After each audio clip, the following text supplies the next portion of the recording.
Hello everyone, welcome back to Base Damage. Hope you are all doing well. We have the tournament report for Pasadena. Not all of the decks got posted just yet, but we got more than enough to talk about.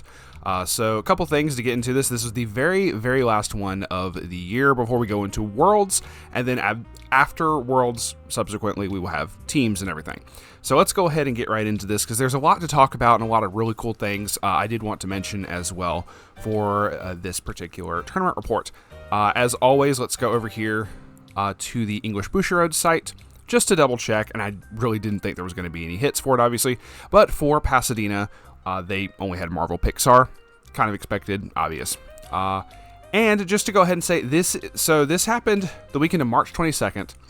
This is the last until Worlds. Worlds Finals, May 2nd. We are going to be trying to cover that as it occurs. If we possibly can, I'm going to try to plan for something for this. I kind of want to do something big. But let's get in right to it because this was really cool to see right off the bat. 298 players in Pasadena. Fucking, like, that's awesome. That is absolutely amazing. I think the next highest one was like Rosemont. Let me double check just to be safe because I looked it up the other day and I honestly don't remember. Yeah, Rosemont with 230 players, I believe that was the highest one, and we're just going to go with that, was the next highest one for the entire year. And this, honestly, when I got to talking about this with some of the guys in the Discord, I think this is like the highest we've had for Weiss in general in a very long time. I don't know. This might be a record. I don't know. I really haven't kept track of the numbers until this year. So, but as you can see, which we will be going over each of the decks and everything, for at least the top like four. So, but we had Overlord was the winner. Really cool. He got like two back-to-back. Nope. It was further up, not back-to-back. Or maybe back-to-back in the state. Okay, I'm thinking Tampa in the States it got back-to-back, I think. Because it was this, then Canada, France, Netherlands. Yeah, Pasadena. So from Tampa and Pasadena, back-to-back, Overlord won it, which is just absolutely crazy to me. Actually, I just remembered, before we continue with this, two videos that I actually want to talk about, not my own. One, Lunchbox posted up a vlog because he was able to go to Pasadena. Was able to meet a whole bunch of really awesome players and other members of the community, friends of the channel and everything. Hell, I saw Alex Hodges up there and everything. Really freaking cool. But yeah, go check out Lunchbox's video. If I can, I will try to put a link for that in the description. He's a really awesome friend of the channel. Definitely go check out his vlog for it. Really freaking cool. He always makes some of the best content, just in my opinion. And secondly, go check out Tress's Collectibles' most recent video, because two of the guys in there, I think it was Shizukats and Mike, if I'm misremembering that, I'm so sorry. But two of the guys from Tress's Collectibles actually got into like the top 8, and I don't remember if I don't think they had to play against each other. Maybe they did, I don't know. But either way, I know they posted up a video for it, and I remember seeing in Lunchbox's vlog, they were given permission to like record a match or something like that during the top cut. So that's really cool. If you definitely want to go see their perspective, maybe even see some of the games that they had in their top cut games, definitely go check out their video as well. Just wanted to go ahead and throw that out there. All right, now let's get into the breakdown because they had top 32 players. We don't have all the decks. We're missing 1, 2, 3, 4 decks up here are unaccounted for, which is, whatever. We have 28 other decks up here we can still talk about. Now, not all the links up for not all the links for them are up yet. I'm tired. But most of them are. So I figure at least go through what we can and just talk about that today. So obviously, like I said, Dorbar, we're going to take a look at in a little bit here. Second place was Nino. This comes as no surprise to me. Nino has been definitely making a comeback, and not a reference to Mama Said Knock You Out. She's like, don't call it a comeback. I've been here for years. But then we had third place Slime. I think this was Shizukats. Don't hold me to that. Then we had Shakugan Doshana in fourth place. with 5 choice 3 door. I actually do want to see what this was. I do want to see what this deck list was. We had 7 Deadly Sins, Elizabeth Hendrickson. Hindi had kind of taken a back seat, but I think like in the Netherlands, if I remember correctly from the last tournament report, there was massive chunk of 7 Deadly Sins that wasn't even allowed. But even for France, I don't remember if they were allowed or not, but you had no 7 Deadly Sins in here. You did have some back here in Toronto, but it was like all the way down here. So 7 Deadly Sins coming back a little bit in 5th place. Ruby has had like a constant like showing of like in the top 8 as far as the last couple regionals up to leading up to this point. We got Miku from Quintuplets. We got Spy Family 8 Pants, and we're just gonna kind of blitz through the rest of these. This is 9th all the way down as far as we can talk about. Bochi the Rock, Door Bar, Hololive, Caligura, shoutouts, Tokyo Revengers with Pachin, and if you go to Weiss Tea Time and you click on this deck link, they made a note at the top. The Tokyo Revengers deck log is using a 2 souls as a proxy for a universal door climax that isn't on deck log just yet. Just keep that in mind if you go to check it out. Quintuplets, Ichika, Blue Archive, I almost said just Burning Abyss. Blue Archive, Pants Choice, which I actually do want to kind of check this out at some point as well. Slime with Milamiran, no surprise there. Slime actually making a comeback as well, just kind of crazy there. Adi Ferretta, Stock Soul Pants, 7 Deadly Sins, Escanor, Hololive, we have Ozki Choco, which is going to be like an 8. Yeah, that's 8 standby. I had to think of MDE as well. Macross Delta Venus Link, which is the whole like mill out your entire deck combo and everything. Slime, 8 Pants Remaru, Miran, Lycoris Recoil. I think people were posting up some deck list of this guy's deck as well. Door Stock Soul, Freerin 8 Pants, Nino, Freerin 8 Pants, Nino, Macross, Chloe Marine, shoutouts, Mystery, Ayakashi Triangle with Standby Door, and last to round it out, another Nino. 1, 2, 3. We had 4 Nino decks in the top 32, so you could tell where a lot of people pivoted over to that with, the recent buffs and everything that deck got. It is kind of crazy, so I'm going to pause for just a moment here to get the decks pulled up and everything because my internet's a little wonky. But we are going to take a look at least each of these top ones, and I may pull up any other ones that I think are fun or I want to take a look at. So, to the future we go. All right, so now we're going to take a look at each of the deck lists. They've loaded it up, and my internet is behaving. We have the first place deck is Overlord. Obviously, I'm not really going to sit here and go through all the climax combos and everything like I've done in some of the other videos, because I feel everyone knows these at this point. But it is the typical level 3 Eins combo, just really, really strong here. They did decide to go with the Schalt here. I've noticed some other interesting combos that can be run with it. I think even in the Tampa one, which I'm actually going to pull up just for comparison. I should have already done this and I'm dumb. I think for the Tampa one, it was a different level 1 combo. I may be misremembering entirely. See, this is what I mean. It takes forever for stuff to load up with my internet. It's whatever. We'll come back to this one. But I feel everyone knows the combos at this point, and I'm just gonna reiterate it once more, and that is the fact of it doesn't really seem like the hits, quote unquote, from the ban list really seem to do anything in that regard. So, I don't know. Maybe, I don't know what the finals match looked like. I don't even know if it was streamed. Hell, I need to see if it was. But we did have, in second place, we had Nino. See, Nino is a very interesting one for this, because I've noticed with this, because there's just so many good Nino cards.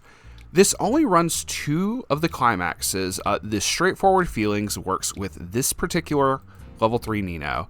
The classic one that in the JP is currently on a limit of 2 copies, but not limited in any shape, form, or fashion on the English side. And the other one being Stealthy Strong Attack, which is with the level 1. But they are, like, this is something that Soup in the Discord also kind of pointed out. People are just running this because it's a strong fucking level 2. Even if you don't have the combo that lets you summon it out at level 1 and stand with it like immediately, it's just really good to put out there.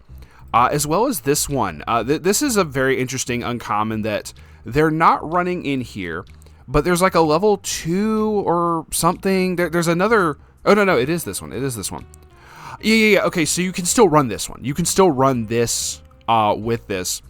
Even if you aren't using the Climax combo with the Our Resolve Nino, you can still have this other combo with the... I'm pointing at the level 2 Nino that's behind my head currently. But while that level 3 is on the field, it gets an ability from this one. It gets 500 power and up to 1 time per turn when the damage dealt by that particular level 3 Nino gets canceled. You can pay 2, pitch 2, and burn for 4. So a little bit extra off finisher burn there. Even if you aren't running the Climax, you don't have to worry about a Climax combo for that. It just has to exist. So very interesting for that one. Gotta go back to the Overwar. Okay, no, this one was also running the Saltier. It was just like SPs and shit. All right, I'm wrong. But anyway. So, what was the next one? That's Tampa. I'm looking at the wrong thing. Professional, right? No. Oh, it was Slime with Shizu Cats. And I am gonna go ahead and say, he probably goes way more in depth on like his deck build and breakdown and everything. So I would recommend if he posts any video up about it, I would definitely go check out his video. Because he can probably explain it to you way better than me, but I do want to at least showcase it and say, hey, congrats, my dude. Really awesome. Obviously using Miran, and using this particular, which I get the name now, where it said, that time I got reincarnated as Korone. There's a level 1 Korone that basically does the same thing as this card, which is on attack. If you have the salvage trigger in play, choose one of your characters. It gets the ability on reverse of the battle opponent, search your deck for Demon Continent. That's literally the birthday Korone level 1 from like the trial deck. So everyone's been like, oh, the Korone Rimuru, and so this is what they're talking about if you hear them say that. So this is what he ran, and so I get the joke of the deck name now. So really cool there. I just figured I'd showcase this a little bit. I actually don't think I've ever seen people run this one. This is kind of new. If people were running this, I don't know about it. Which this kind of makes sense because you could send back specific characters that you want to search for with either the level 1 Rimuru combo or the level 2 Miran combo. So this makes sense. So the first effect says, when this is placed on stage from hand, return 2 characters from your waiting room to your deck and shuffle your deck. And if you do, this card's soul does not decrease by side attacking. Also, on attack, you can give a character 1500 power, which makes even more sense because you do have to give this to this effect to a character, and they have to reverse it, whether it's this Rimuru or another one. So that makes sense. I really haven't seen this one run, but this is like really the only showing of this particular Rimuru popping up, at least since the ban list hit. I'm just stating. At least in terms of the tournament reports, they haven't really popped up, but it's with this particular salvage. Honestly, really fucking cool art right here. And 4th place, the Shakugan no Shana deck, where it was 5 choice and 3 salvage. My head is covering the salvage. The salvage Blue Flame obviously works with this one. No, it's not this one. I'm sorry. It was this one, the Dengeki Bunko. The Dengeki Bunko 1, just really freaking strong. For anyone who doesn't know this, on attack, if Blue Flame is in your Climax area and you have experience of 6 or higher, discard 2 cards. If you do, deal 4 damage to your opponent. If this damage is canceled, choose up to X cards in your opponent's waiting room, return them to their deck, and your opponent shuffles their deck. Just really strong. But they did put in... this one was 4 copies. This was with this particular level 0, unable to help her own feelings, which is this one. But they also included 1 copy of this particular choice, wanting to confirm her feelings with this level 3 Flame Haze Shauna. Very much a clone of the Kiryu Koko from Hololive. When this card's battle opponent becomes reversed, if wanting to confirm her feelings is in your Climax area, you can pay the cost up to 5 times, which is pay 1 stock, discard 1 card. Perform the following action X times equal to the number of times you paid the cost plus 1. So even if you don't pay the cost, you still get 0 plus 1. You still get to do the effect 1 time. But you can do this up to 5. Put the bottom 3 cards of your opponent's deck into their waiting room, and if there is a climax amongst those cards, deal 1 damage to your opponent. You just keep doing that over and over and over. So, really good there. And that is going to be it. I don't really feel the need to dwell on these decks too terribly much. I feel people are going to be way more excited coming up more for Worlds. There's a lot of things coming up down the pipeline as of recording this. In 2 days of recording this, we will be getting Bunny Girl Senpai. I think this is going to come out the following week. And so Bunny Girl Senpai should already be out by the time this video drops. That obviously is going to be something is going to be on people's radars. And I feel that that's probably going to be something that's going to have a good showing at Worlds. But in the future, we are going to have a podcast episode talking about what we expect to see at Worlds. Oh, I hit the button. What we expect to see at Worlds, what we expect, to change possibly, because there's going to be other sets to come out by the time that happens. Bunny Girl Senpai and Nikkei. I believe, I will double check this, Nikkei is legal for Worlds. So we're gonna have to have some discussions on that and talk about that stuff. But that will be in a future podcast episode, probably sometime mid-April or something when that finally comes out. We will discuss that. So that is going to be it for us today. Thank y'all very much for watching. Once again, congrats to all 300 players at this freaking event. Once again, freaking awesome. I can't thank y'all enough for giving this much of an epic representation for Weiss. It's so awesome. If you did go to the Pasadena Regionals, feel free to comment down below, especially if you were like one of the guys in here who was the question marks and whatnot. Feel free. What do we have here? 9th, 10th, 11th, 12th, 13th, 14th place and 16th place, in addition to 31st and 29th place. If you were any of the people who got these, feel free to comment down below to let us know. Or if you just went and you had a good time and you, even if you didn't top, feel free to comment down below and let us know how you did, what your experience was. It'd be really cool to know. So thank you very much for watching. We will definitely have to discuss Worlds because it's going to be so interesting. We have a whole month to try to figure out what we think is going to happen. It should be very interesting discussions going on for that. So if you want to join the Discord and join in on those discussions, feel free to check the description once again to click the link to join the Discord where we are always cooking up fun decks and always just chatting around, having a great time. Sometimes just chatting till midnight in the voice chat and just BSing. Heck, I saw some people in there till like almost 1 in the morning the other night. So on East time. But that is going to be it for us today. Thank you very much for watching, and we'll see y'all on the flip side. Stay based.